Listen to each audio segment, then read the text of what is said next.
Hola, continuamos hablando sobre la historia digital, parte de lo que recientemente se llama las humanidades digitales.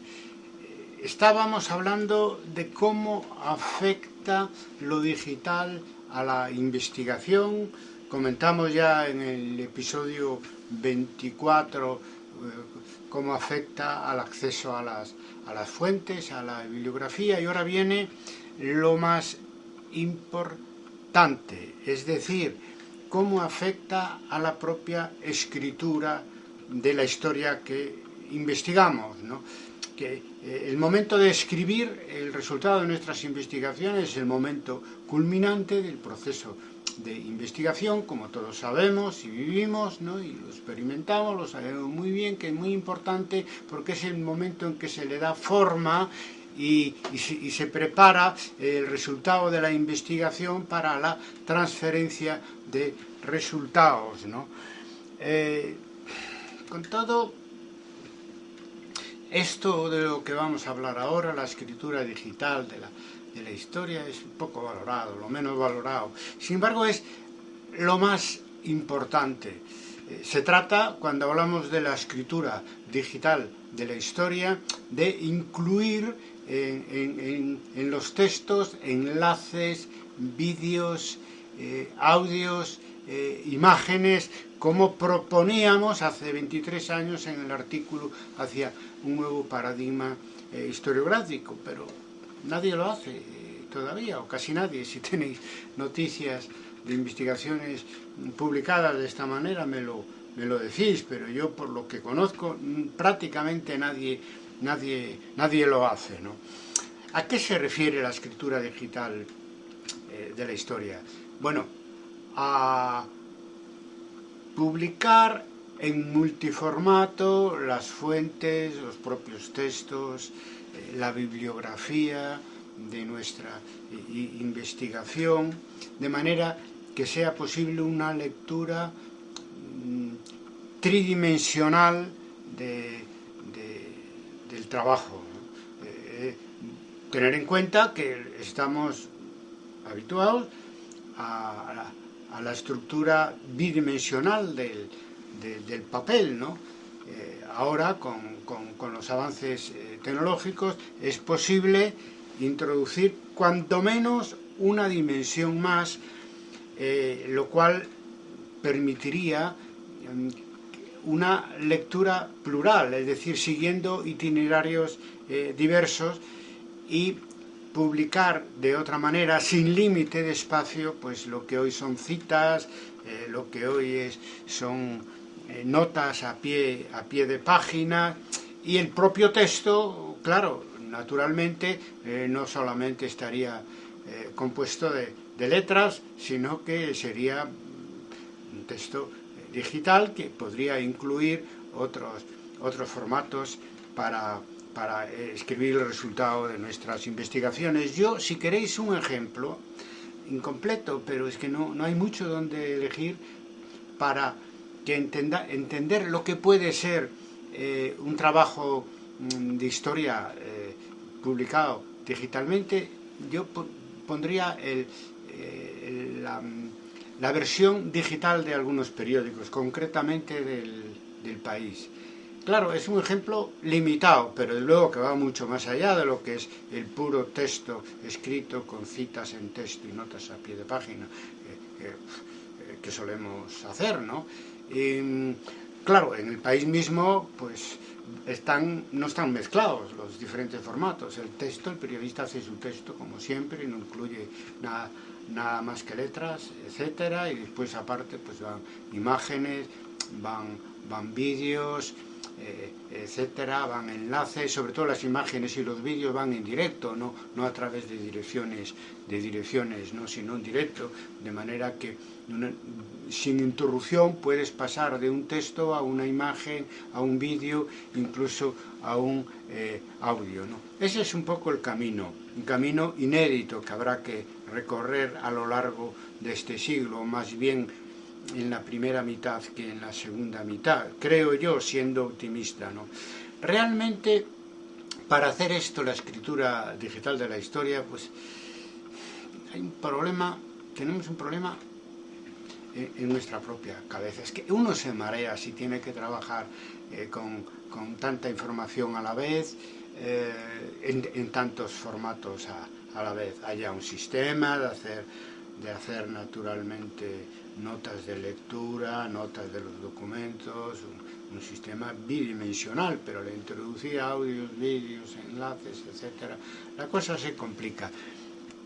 A mí me gusta decir, como sabéis, que hay que trabajar al menos con 2 ideas a la vez, pero aquí son más de 2 ideas a la vez. Necesitamos que nativos digitales y millennials pues vayan entrando en la academia y sin hacer concesiones, porque claro, también puede ser que un joven, en fin, que se maneja bien en Internet y sin embargo se adapta al conservadurismo académico y escribe todo en forma de texto, y después en sus momentos de ocio, pues sí, eso sí, utiliza diferentes formatos, etcétera, cuando ambas cosas debían ir juntas. Naturalmente ese es el camino, ¿no? Mira, tanto es el problema es de tal tamaño que ni siquiera las tesis doctorales sobre la temática de la nueva tecnología, de multimedia, en fin, redes sociales, etcétera, se escribe digitalmente, simplemente en papel, cierto, que es obligatorio en la mayor parte de las universidades que las tesis doctorales estén en papel.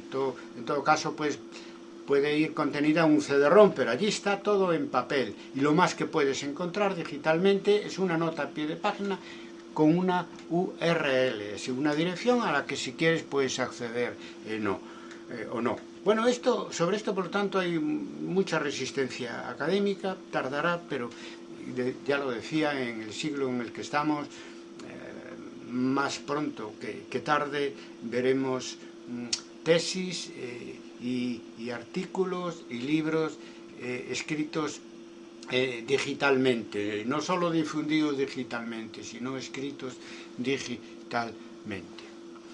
Bien, hasta aquí hemos hablado de la escritura de la historia y su relación con Internet, pero lo más fácil con todo, insisto, es hacerse entender cuando hablas de la historia digital entendida como difusión de la historia. Eso es lo más evidente, ¿no? Bueno, pero profundicemos un poco en el tema de la difusión de los artículos y de los libros de historia a través de Internet. Yo parto de mi propia experiencia, de mi web personal, como ya hablamos en el episodio anterior, donde creo que se demuestra que es posible una alta divulgación de los escritos académicos con un impacto en la opinión y en el mundo lector, en fin, enorme, ¿no? Por ejemplo, ahora últimamente, por fortuna, pues se ha creado academia.edu, etcétera. Entonces, bastantes colegas están publicando o republicando sus artículos, incluso libros, más bien los libros en PDF, pero bueno, sobre todo papers y artículos. Pero es que el impacto de Academia Edu en relación con el impacto de las publicaciones web es pequeñísimo y está muy circunscrito al mundo exclusivamente académico. Yo mismo he subido a Academia Edu también pues una gran parte de mis trabajos y tienen 60.000 visualizaciones que no se pueden comparar con el 1.300.000 de visualizaciones que estos mismos artículos y trabajos generalmente breves tienen en el mundo web, en mi página web personal.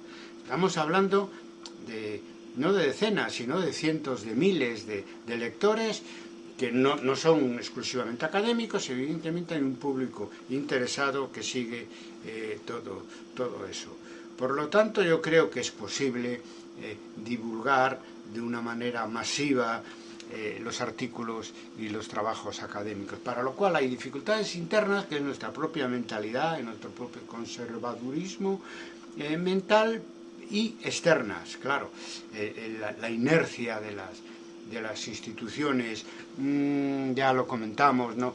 Kuhn lo explica muy bien cómo las instituciones académicas tienden al conservadurismo, pero también explica muy bien cómo para que avancen nuestras disciplinas es necesario que el nuevo paradigma se imponga al viejo paradigma, y cómo hacerlo. Es decir, tenemos los ambos ejemplos en los dos sentidos, pero de entrada nos tropezamos con la inercia de las instituciones ante, en este caso, una forma nueva de escribir académicamente, que se superará obviamente, pero no sin esfuerzo por nuestra parte, por lo que yo llamaría la vanguardia historiográfica del siglo XXI. Lo que hay que decidir, nos dicen, es si se escribe para los colegas o para un público más amplio. La respuesta es ambas cosas son posibles. Es necesario que nuestras publicaciones tengan un uso académico, válido sobre todo para el currículum vitae, y un uso público. Y es posible, y es mi propia experiencia que es posible. Pero claro, eso exige afinar en temas y enfoques.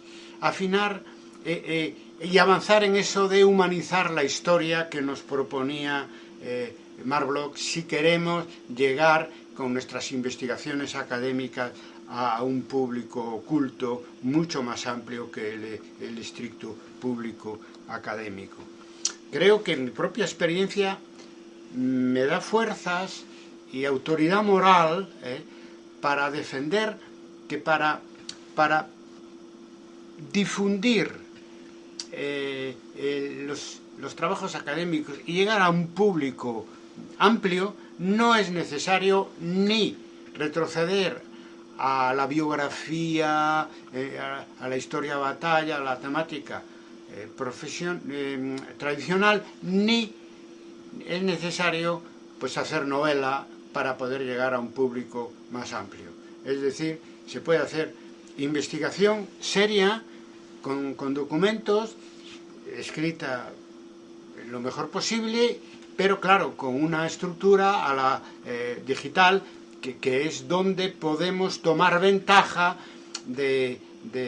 respecto de la historia tradicional o respecto de la novela histórica, que están mucho más atados a, naturalmente, las formas más tradicionales de escribir, que no despreciamos, naturalmente, pero que estamos hablando de ir más allá para llegar a más gente y acercarnos globalmente a la historia que queremos reproducir hoy en día. En suma, que hay que publicar nuestros trabajos, artículos y libros en webs, no solo en Academia Edu.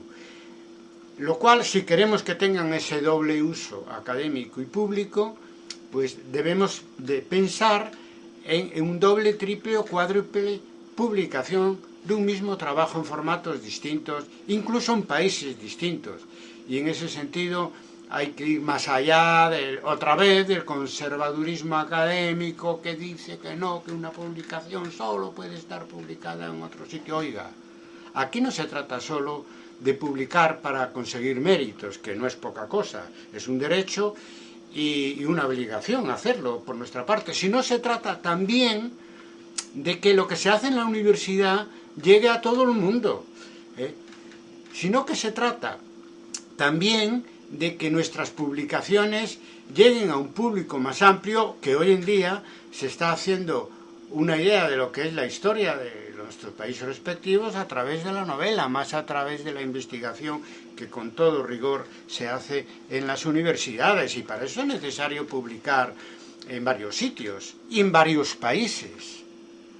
porque naturalmente, incluso aunque sea digitalmente, los lectores tienden a reunirse en comunidades vinculadas pues a sus países o localidades respectivas.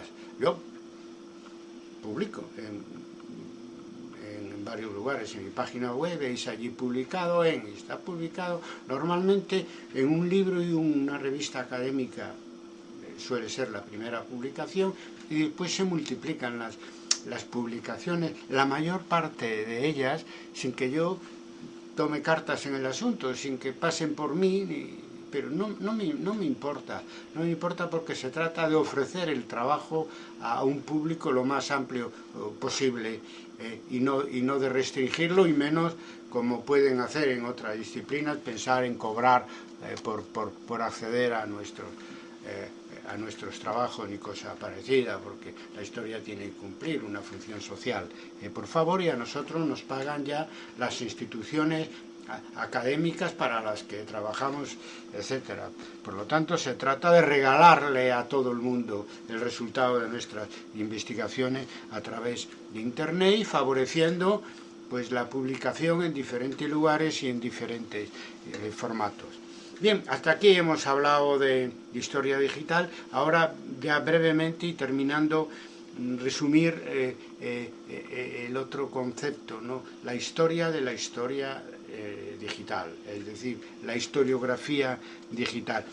Ya hablamos, por eso que voy a ser muy breve, en el episodio 19 de Historia a Debate como paradigma de la historiografía digital, con un alcance millonario mayor que al que me estoy refiriendo aquí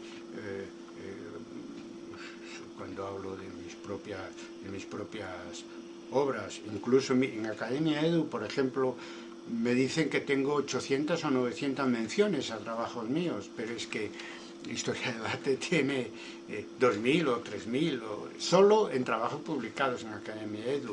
O sea que va por delante la historiografía que la historia que escribimos individualmente como red, tendencia o foro historiográfico.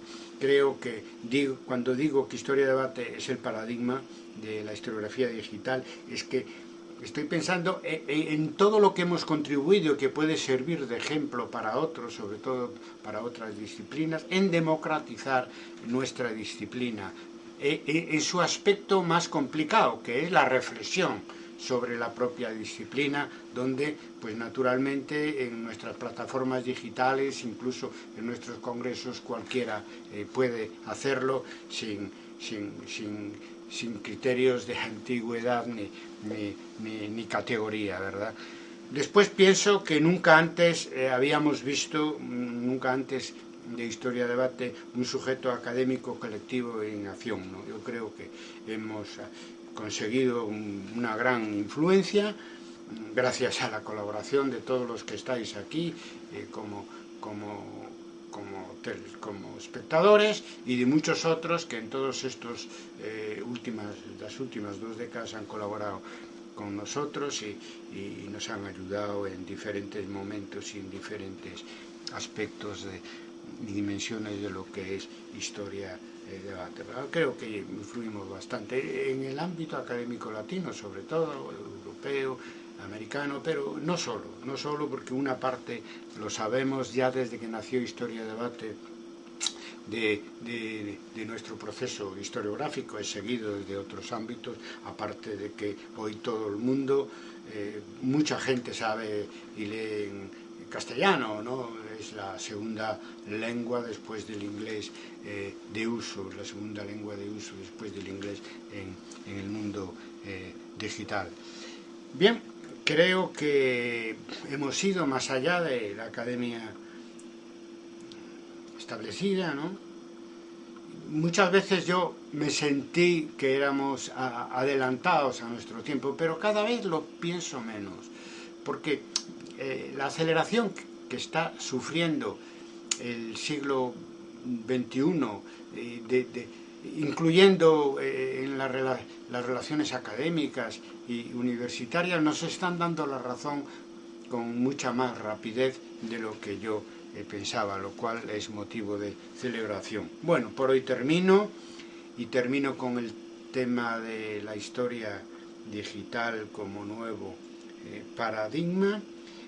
Si queréis saber más, pues os puedo ofrecer 3 conferencias que están en vídeo y en audio. En el año 2013, una titulada La Nouvelle Historiographie Digital, dada en la Universidad de Leuven, en Bélgica, la Universidad de Lovaina, la flamenca.